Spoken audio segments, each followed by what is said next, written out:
I'm very welcome to welcome our next speaker to the stage, Destry Fallen.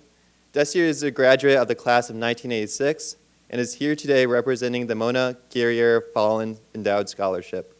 Please join me in welcoming Mr. Destry Fallen.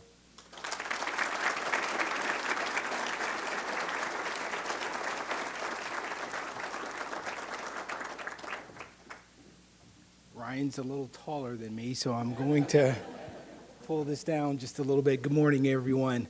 As Ryan said, my name is Destry Fallen. My pronouns are he, him, and his. I want to first give thanks to those who have come before me and paved the way for me to come to this great university. This is where I met the love of my life, and I'd like to say this is a love story. Mona Guerriere. She came from Brooklyn, New York. But before I get into that story, I'd like to say thank you to Mr. or Dr. Raymond Fitz, who was the president at the time, Coach Kelly, Coach Chamberlain. I see Dr. Farley in the background there. I'd like to give him a shout out as well because he played a really big part in Mona's development here at the university. The university's always been good, and I think many of us share that same sentiment that the university is good to all of us, and that's why we're giving back. And there was no doubt when I lost my wife that this is what I wanted to do. We first met each other, Mona and I met each other in 1983. She was a freshman, and like Ryan, she cried when she came from Brooklyn, and she landed at UD. Had never visited UD, but was told by her guidance counselor that this was a place. But, coming from a big city as Brooklyn, she saw the cornfields, the farm field landing at Dayton Airport. And if you guys think back, 30, 40 years ago, what it was then. So it wasn't very much, but she cried. And she came and she would just, she embraced UD. She made so many friends, and we started going out in 1985. And I tell folks that we had 28 great years together before she died of breast cancer. She was diagnosed in 1997 and then re-diagnosed in 2002. So we knew that this was eventually going to, at some point, cause her to lose her life. But breast cancer didn't define Mona. Mona defined herself. And there were no grounds or no means, avenues that Mona could not overcome. I shout out to Dr. Farley because Mona, she was such a vibrant person. And there wasn't a person that she didn't know. To give you her background again, she was from Brooklyn. She was first generation American. Her parents were Haitian. And so she lived in a very unique, multi-ethnic community. So when she came to UD was pretty diverse. And from ethnicity-wise, there were Spanish, there were African Americans, there were white, and you couldn't tell Mona she didn't belong because in each one of those groups, that's where Mona went.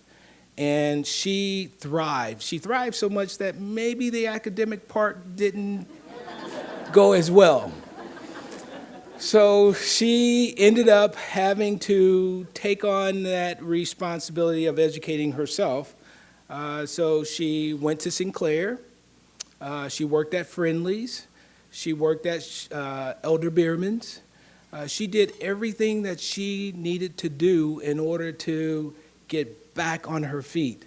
And I, again, say to Dr. Farley, because Mona finally got a job here at UD as the secretary in the English department. And she connected with Dr. Herbert Martin, who was a mentor of hers and well-known here in the Dayton area, and he inspired her. She was a voracious reader. So she read and read and read, and she went to school, and she took a class here and there, and finally we got to a point where Mona could just take one more year in order to get her degree. And to do that, she decided to be a resident assistant in the Garden Apartments. And Mona at this time was a little older than other students, but she was a great cook too. And if you guys, anything about Haitian food, I didn't miss too many meals, I can tell you. But she was wonderful, and the students would come over to her place, and she'd have these big pots of rice and beans and chicken and plantains. Our meal today was good, but I must say that was much better. But Mona would embrace the students and just talk about education. And guys, you can do this. Hey, let's not, do the things that I did. Stay focused. And she got out of school. She graduated, applied for a position here at the university because she, again, loved the university. And she worked for the Development Foundation Department writing grants. Again, her talent was writing and reading. And she decided that she was going to go get her MBA since, education is the way out. And for many of us who grow up in homes where we are first generation, as I am, educated, we knew education was our way out. So Mona decided she was going to go to get her MBA. Well, someone told her it was going to be 3 years. And she's like, 3 years? Well, I may as well be an attorney. So she went ahead and decided to go to law school. She was like, 3 years? Well, I might as well go to law school. So after law school, she went down to Cincinnati, got her law degree, and again, Mona, a thinker. She decides that I'm going to go, because she could have gone anywhere in Ohio. There were plenty of folks who were after her. And she said that she chose UC at the time because UC had the highest graduation or rate of passing the bar. And that was the reason she went to UC. But boy, we visited UC and it just wasn't UD. It was the campus just wasn't the same. For all you UC grads, I'm sorry if you're out there. I know my girlfriend Roberta's a UC grad. I'm sorry, but it's not UD. You guys know the feel when you're home, you're home. It wasn't UD. She got through, and she's decided that, well, I'm going to work for LexisNexis so I can try to bank a little bit of money, but that wasn't her passion. Her passion was to work on behalf of the United States, and she took a job with the county prosecutors, and then she got a job with the U.S. Attorney's Office because of a diversity initiative. And they wanted to use the talents and bring folks in who could diversify the staff. And she took on that job with all the passion and vigor and so forth. And if there's some thought of, hey, some attorneys have to be from a certain college. And at first she said, well, I'm not from those universities. But her passion to go ahead and practice law is where it was. And Mona decided that the U.S. Attorney's Office was for her, and she took off. And no one could tell that at that same time is when she was re-diagnosed. But there wasn't a day that Mona, during her treatment, ever took off from work. She worked hard.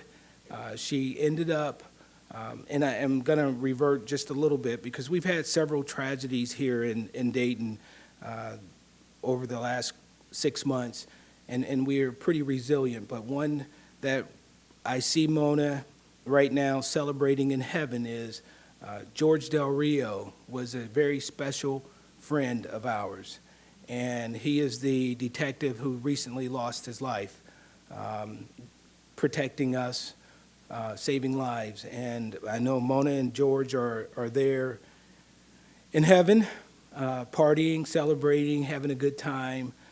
So if you guys could keep George Del Rio and his family in your prayers, we would really appreciate that as well.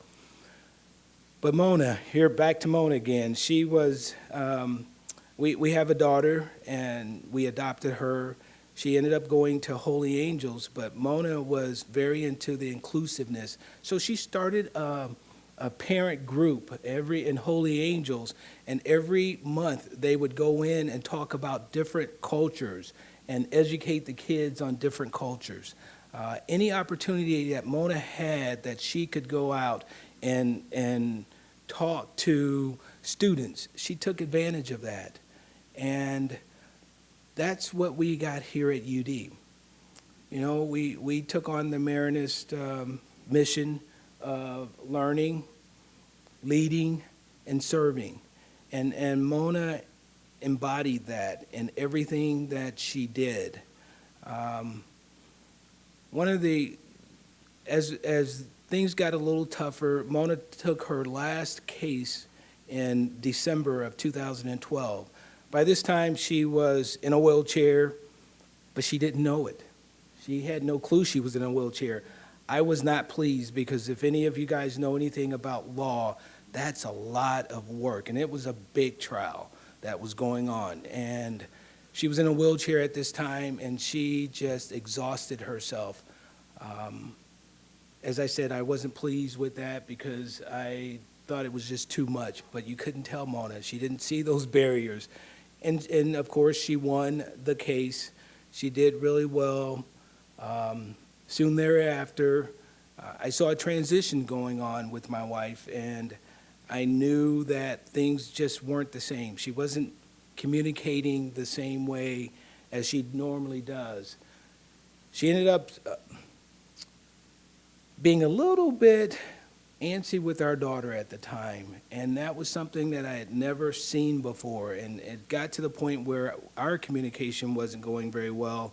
And I called up her sister and I said, Nadine, you need to come and check on your sister. Something's going on. But now looking back, I knew what it was. I know what it is. And I'm not going to go into church here, but that was God talking to her. She was struggling. She was struggling at that time on what she was going to do. And so after her sister visited, things got back to normal. But then I started noticing there was a little jaundice in her eyes. And I said, uh-oh, what's going on? This was March. And she said, oh, it's nothing, but let's go get it checked out. We went and checked it out, and the doctor said that it had metastasized to her liver, which, you know, metastasizing isn't anything big to us because it had metastasized on other things of her life. And still, I was at the point where Mona was going to overcome this too, because she had overcome so many other things. There was no way that this was going to stop her. But she started talking to me a little bit, and she started telling me to take a little time off and of work. And I said, well, why? She's like, I've got something planned for you. And I said, well, but I usually take the first week. And our daughter had a 2-week spring break. And from high school, and she says, no, take the first week. I've got something very special planned for you. And I put that in the back of my head, and I was like, oh, that's just not right. But then we got the call from the physician, and he said that, hey, there is nothing else that we can do. And I got the call, I was at work, and I was told to get off the floor because I was underneath my desk at work. My coworkers had to pick me up. Put me in my car, I drove home, talked to Mona, and she said, I know, I'm good. I don't need to go searching anywhere else. But I tell you what you need to do. You need to get yourself together. You need to go pick up our daughter. You need to make sure she gets to volleyball practice on time. And we need to come back, and we're going to celebrate, and we're going to plan the biggest birthday party that she's ever had in her life. And I'm like, whoo-wee, how am I going to do this? And every day after you get up and you take her to school, you get dressed as if, and I'm a social worker by profession, you get dressed as if you're going to work, and you take her to school, you pick her up like you normally do, you give her no idea of what's going on. I'm like, how is she getting this strength? You know, this is way beyond anything I could have ever done. And that's what I did. That Saturday came, and we had the biggest, best party it was for Sydney. It was her 14th birthday. And then we called her in on Sunday, and Mona's like, Sydney Danielle? Well, when your parents call you by your middle name, that's usually not too good. And Sydney's like, well, Mom, what's going on? 1 week later, let me back up. Part of our relationship with how Mona and I, we met, we were best friends. And we would do, on our UD budget, we'd go out to dinner. And Dominic's, for those that have been around Dayton, Dominic's was one of our favorite places. Old Hickory was one of our favorite places. And the Pine Club was one of our favorite places. And we did this as students. We combined our nickels as students to go to these places. But that day that I had picked myself up, or others picked me up, Mona and I talked, and she actually went to drop Sydney off to her volleyball practice, and she says, let's do dinner. And I said, okay, what do you want to do? She said, I want Old Hickory, and I want to go and sit out in front of O'Reilly Hall and eat dinner there. And that was the last dinner that we had together as far as going out. And we reminisced about how great UD is, what UD did to us, what opportunities it started for our lives. And at that point, I knew I needed to do something. I needed to carry on her legacy in somehow. But I really didn't know how to go about doing it. So I made a few calls to UD after Mona. 1 week going forward, we had a great birthday for Sydney. 1 week later, Mona died. And that first week, was that she died the first day of Sydney's spring break. And that's what the special thing she told me it was going to be special. She needed me to take off that first week of work in order to be with her, to be with Sydney. She was always thinking forward, and I was a guy for 28 years. I never opened letters. My mom would send me letters. Mona took care of that. But for 3 months, she had everything all written out. I just had to follow the plan. And that's what her word was. D, follow the plan. Everything's going to be okay if you follow the plan. But she had in her, God had already spoken to her, had already told her what was happening. I hadn't accepted it yet. And I think many people who would be in my shoes wouldn't have accepted it either. But I knew, because of Mona's dedication, love for this university, as do I, that I wanted to be able to do something that other people could take advantage of. We were first generation college students. We were the ones who received, at that time, financial aid, or I should say I did. Mona, she because she was such a socialite, she ended up paying for herself. But we knew we wanted to do something for those first generation minority students living in marginal neighborhoods. And we wanted to do something, or I wanted to do something where it would make a difference in their lives, in my life, paying forward, giving them that opportunity, that letting them know that you're going to make it. This is a wonderful environment. Lean on the environment. Every year I come back. I come back to campus more than once a year, but this is home. And when you feel at home, there's nothing better than being home.